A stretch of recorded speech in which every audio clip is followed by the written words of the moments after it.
दोस्तों, क्या आप भी उन जिज्ञासु लोगों में से हैं जो किसी कमाल के इंजीनियरिंग मार्वल को देखकर यह सोचने पर मजबूर हो जाता है कि इंजीनियर और साइंटिस्ट ने यह मुमकिन कैसे कर दिखाया? अगर हाँ, तो पानी पर बने यह शानदार ब्रिज आपका ध्यान पक्का ही खींचते होंगे। कभी नदी पर तो कभी समुद्र के बीच कैसे सैकड़ों चैलेंज से पार पाकर इन नायाब पुलों को बनाया जाता है, जानेंगे मिलकर आज के इस खास वीडियो में। नमस्कार और स्वागत है आपका प्लेन फैक्ट्स में एक बार फिर से। दोस्तों, हम यह सब तो जानते ही हैं कि पानी पर बने यह पुल हमारे जीवन का एक अहम हिस्सा है, क्योंकि अगर यह पुल ना होते तो कई गांव, कस्बे और शहर एक दूसरे से कटे ही रहते। इन ब्रिजेस की मदद से पानी के ऊपर से निकलकर हम अपना ईंधन और समय दोनों ही बचा लेते हैं।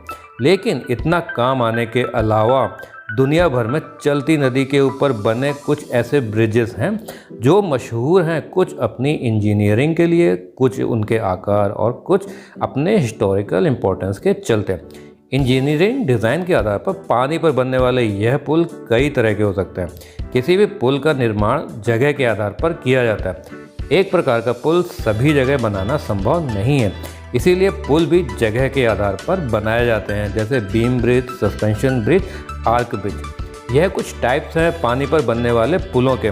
कोई भी पुल तब तक भार सहन कर सकता है जब तक उस पर पड़ने वाला भार डायरेक्ट या फिर इनडायरेक्ट तरीके से ज़मीन में ट्रांसफ़र होता रहे। एक पुल पर लाखों टन का भार हो सकता है, लेकिन वह फिर भी मजबूती से खड़ा रहता है, क्योंकि सारा भार खंभों पर टिका रहता है और खंभे से होते हुए ज़मीन में चला जाता है, जिससे ब्रिज को कोई भी नुकसान नहीं होता है। लेकिन दोस्तों, पानी पर बनने वाले ब्रिज की सबसे बड़ी चुनौतियों में उसकी फाउंडेशन बनाना ही होता है, और पानी जितना गहरा हो, यह चैलेंज उतना ही बड़ा होता है। फाउंडेशन मजबूत होना बहुत ज़्यादा ज़रूरी होता है, क्योंकि यह पिलर ही तो होते हैं जिनके दम पर ब्रिज को स्थिर रखा जाता है।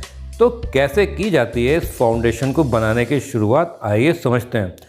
तेज बहाव वाली नदियों के ऊपर पिलर खड़ा करने के लिए इंजीनियर सबसे पहले एक स्ट्रक्चर बनाते हैं, और उसको बनाते समय पानी की अधिकतम और न्यूनतम गहराई, पानी के बहाव की गति, पानी के नीचे की मिट्टी, पुल का भार, पुल पर चलने वाले वाहनों का भार आदि बारीक से बारीक चीज़ों का हिसाब रखा जाता है। इसके बाद पुल की नींव का प्रकार तय किया जाता है, जिसके हिसाब से नींव बनाई जाती है।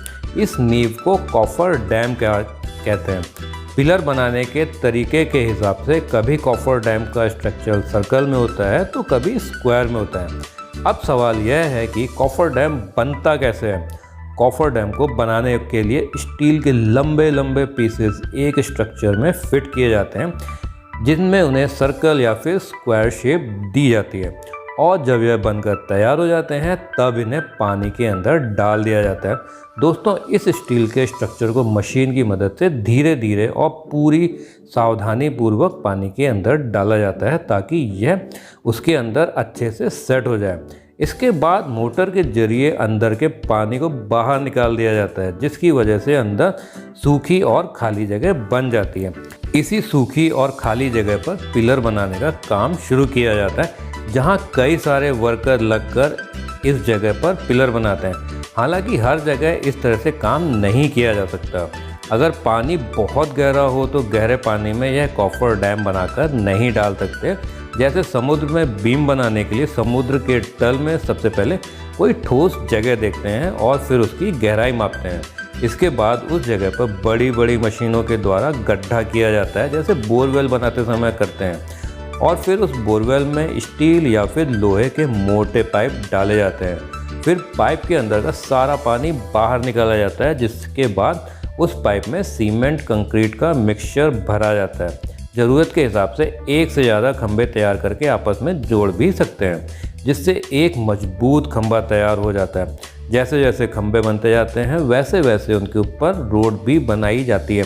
जब दो खंभे बनकर तैयार हो जाते हैं तब सबसे पहले बड़ी बड़ी मशीनों के द्वारा उन बड़े बड़े खंभों को जोड़ा जाता है, और यह सीमेंट और कंक्रीट के ब्लॉक एक दूसरी जगह पर तैयार होते हैं।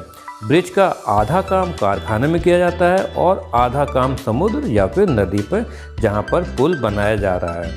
बड़े बड़े सीमेंट के ब्लॉक को समुद्र में ले जाने के लिए बड़ी बड़ी शिप्स को काम में लिया जाता है। वहाँ पहुँचने पर इन ब्लॉक्स को क्रेन के द्वारा ऊपर उठाया जाता है और फिर स्टेप बाय स्टेप ब्रिज का निर्माण किया जाता है। वहीं दोस्तों कई सिचुएशन में फ्लोटिंग कॉफर डैम्स भी बनाए जाते हैं, जिसमें या तो उनके नीचे कुछ ऐसी मशीनें फिट की जाती हैं जो पानी के ऊपर तैरती रहते हैं, या फिर जहाज़ की मदद से इन्हें एक जगह से दूसरी जगह ले जाया जाता है, जिसके बाद इन्हें रोटेट करके पानी के अंदर डाल दिया जाता है। दोस्तों इस पूरी प्रक्रिया में काफ़ी समय लगता है और यह काम थोड़ा खतरनाक भी होता है, लेकिन दोस्तों जितने भी लोग इस काम में लगे होते हैं वह काफ़ी प्रोफेशनल होते हैं, चाहे वह वर्कर हो या फिर इंजीनियर। सभी को इन कामों का काफ़ी अनुभव होता है, जिसके बाद ही उन्हें इस तरह के जटिल प्रोजेक्ट पर काम करने के लिए भेजा जाता है। क्योंकि यदि ब्रिज किसी नौसिखियों से बनवाया जाए तो इसका खामियाजा कई लोगों की मौत से भुगतना पड़ सकता है। अब हमारे देश के ही मुंबई शहर स्थित बांद्रा वर्ली सी लिंक को ही ले लीजिए।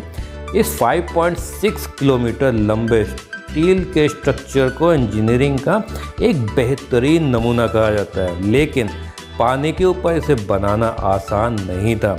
इसे बनाना एक बहुत ही लंबा और चुनौती भरा सफ़र था, जिसे 11 सालों की अथक मेहनत और 2.25 लाख करोड़ के खर्च के बाद हमारे इंजीनियर्स ने पूरा कर दिखाया।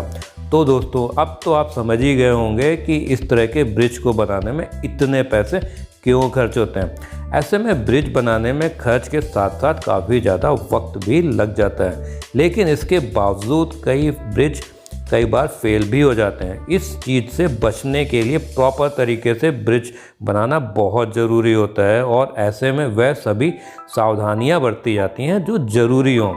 तो दोस्तों आज की इस वीडियो को देखने के बाद आपने इस पानी पर बनने वाले ब्रिजेस के बारे में कुछ नया और इंटरेस्टिंग ज़रूर जाना होगा। इसीलिए इस वीडियो को खुद तक सीमित ना रखें और शेयर करें इस अद्भुत नॉलेज को अपने दोस्तों और रिश्तेदारों के साथ में। और साथ ही साथ यदि आप हमारी यह वीडियो पहली बार देख रहे हैं तो सब्सक्राइब कर दें the fact channel, the fact YouTube channel को, क्योंकि इंटरेस्टिंग वीडियोस का दौर यहीं पर ख़त्म नहीं होता है। तो मिलेंगे दोस्तों एक बार फिर एक नई वीडियो में। आज के लिए फ़िलहाल इतना ही।